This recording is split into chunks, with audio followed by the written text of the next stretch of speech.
They thought they could break the unbreakable king of Harlem. They snatched his 16-year-old daughter in broad daylight.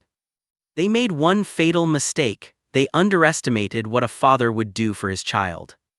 In just 4 hours, the hunters became the hunted, and the racists who came for revenge ended up on their knees, pleading for the mercy they never intended to show. It was a blistering summer morning in Harlem, June 15, 1961. The air shimmered with heat rising from the cracked sidewalks of 125th Street. Vendors shouted over the rumble of buses, kids laughed as they dodged through crowds, and the pulse of the neighborhood beat strong under Bumpy Johnson's watchful eye. At 55, Ellsworth Bumpy Johnson was no longer just a gangster, he was legend, the Godfather who kept Harlem's numbers game in black hands and outsiders at bay.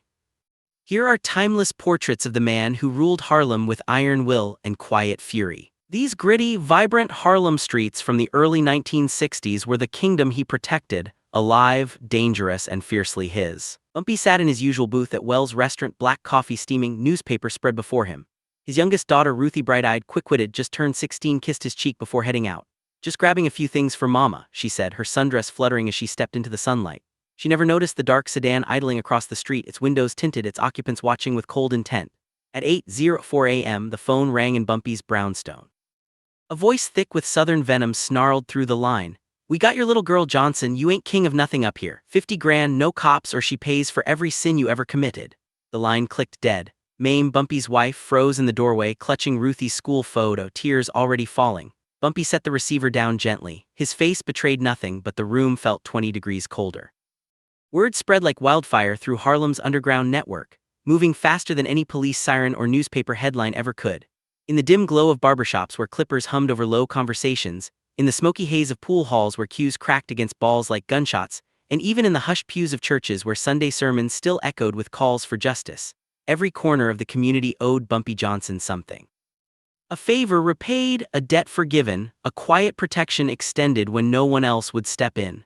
The streets had their own telegraph, and within 30 minutes of the first frantic whisper, his most trusted lieutenants were back with the grim details, their faces hard and voices low. 4 white men, outsiders with southern drawls thick as molasses and eyes burning with the kind of hate that only the Klan could breed. They had struck swiftly and without warning near the corner store on Lenox Avenue, where Ruthie, Bumpy's beloved niece, barely 20, bright-eyed and full of promise, had stopped to pick up a few things after her shift at the library. Witnesses spoke in hurried fragments. The screech of tires, a Ford sedan with jersey plates, rough hands yanking her into the back seat as she fought and screamed. Then they were gone, vanishing across the George Washington Bridge toward the dark anonymity of Jersey City, leaving only tire marks and a dropped scarf fluttering on the sidewalk like a broken promise.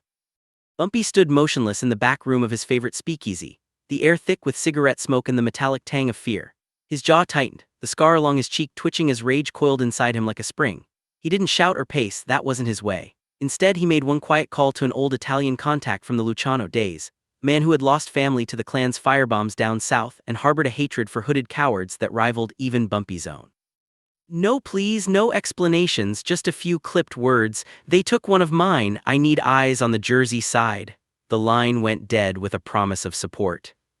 Then he turned to the 6 men waiting in the shadows, his inner circle, forged in prison yards and street wars, each one carrying the weight of loyalty that went beyond money or fear. There were no grand speeches, no rallying cries about justice or revenge. Words were cheap in Harlem, action was currency. Bumpy simply nodded once and the room filled with the unmistakable sounds of preparation. Slides racking on pistols, cylinders spinning on revolvers, shotguns being pumped with deliberate menace. Leather holsters creaked, knives slid into boots, and eyes met in silent understanding. The burning rage in their chests needed no explanation. It was the same fire that had kept Harlem standing when the world tried to burn it down. As the group stepped out into the night, the streets seemed to hold their breath. Cars idled at curbs, engines low and ready. Somewhere across the river, 4 men thought they had gotten away clean. They were about to learn that touching one of Bumpy Johnson's own was a declaration of war, and Harlem's empire didn't mobilize for mercy. It mobilized to end threats swiftly and without apology. The hunt had begun, and the city that never slept was about to witness what happened when its silent king decided to speak with lead. The warehouse in Jersey City stood like a forgotten relic on the edge of the Hudson, its rusted metal doors warped from years of neglect, broken windows gaping like empty eyes into the night. Inside, the air was thick with the sour stink of old motor oil, rotting wood, and the faint metallic tang of fear.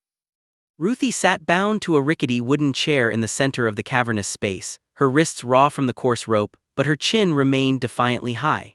At 16, she had inherited her father's unyielding pride. No tears would fall from her eyes, no pleas would escape her lips, no matter how the four kidnappers circled her like vultures. They were rough men, their faces flushed with cheap whiskey and the ugly thrill of power.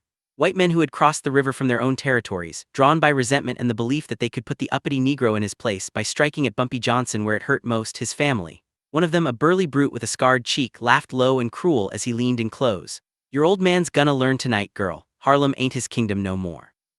The others joined in, their voices echoing off the corrugated walls, boasting about the ransom, the humiliation they would force on the Godfather of Harlem.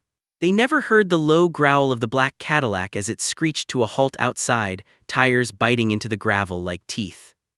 Bumpy Johnson stepped out first, his long coat flapping open in the chill wind off the water, revealing the glint of the .45 automatic already gripped in his steady hand. His face was a mask of cold fury, eyes narrowed beneath the brim of his fedora. Behind him, his crew, 6 loyal men, hardened by years in the shadows, fanned out without a word, silent shadows melting into the darkness that surrounded the building. They moved with practiced precision. One flanked the side entrance, another scaled a rusted fire escape for the high ground, while the rest took positions at the corners, cutting off any escape. Bumpy paused at the threshold, listening to the muffled laughter inside.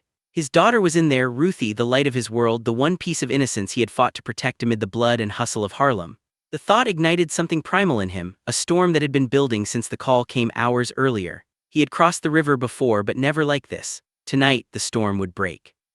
With a subtle nod, the crew advanced. One man slipped through a shattered window, glass crunching softly under his boots. Another kicked in a side door with controlled force. Inside, the kidnappers froze mid-laugh as the first shots cracked through the air, sharp, deliberate, not wild. Chaos erupted in seconds. Tables overturned, bottles shattered, men dove for cover that wasn't there. Bumpy strode through the main door like he owned the place, his .45 barking twice, dropping the scarred leader before the man could even reach for his own gun. Ruthie's eyes met her father's across the room. For the first time since the ordeal began, something flickered in her expression, not fear but relief. Bumpy crossed the floor in long strides, his crew methodically finishing the job. One kidnapper slumped against a crate, another crawled toward the exit only to meet a boot and a final bullet. The warehouse fell silent except for the distant lap of the river and the heavy breathing of the survivors. Bumpy knelt beside Ruthie, his large hands surprisingly gentle as he cut the ropes. "It's over, baby girl," he murmured, voice rough but steady. She finally allowed herself to lean into him just for a moment as the weight of the night lifted. Outside, the Cadillac waited, engine idling, ready to carry them back across the river to Harlem, where the Godfather's legend grew a little darker, a little stronger, with every enemy who dared cross the line. In that forgotten Jersey warehouse, the storm had crossed the river and left nothing standing in its wake. The door exploded inward. Gunfire cracked, one kidnapper reached for his rifle and fell instantly. Another tried to flee, he didn't make it far. The leader backed against the wall, hands raised, bravado gone. Bumpy walked straight to Ruthie, cut her free, and held her as she trembled. "It's over, baby girl, daddy's here." Then he turned to the survivors. Bound now, dragged to the center of the concrete floor, the racists who had come to terrorize were reduced to whimpering.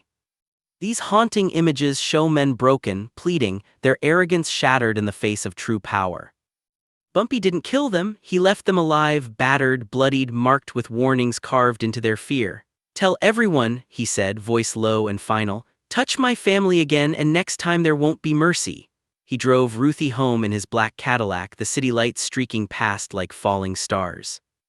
This classic Cadillac rolling through the night streets of Harlem carried father and daughter back to safety. Mame waited at the door, arms open.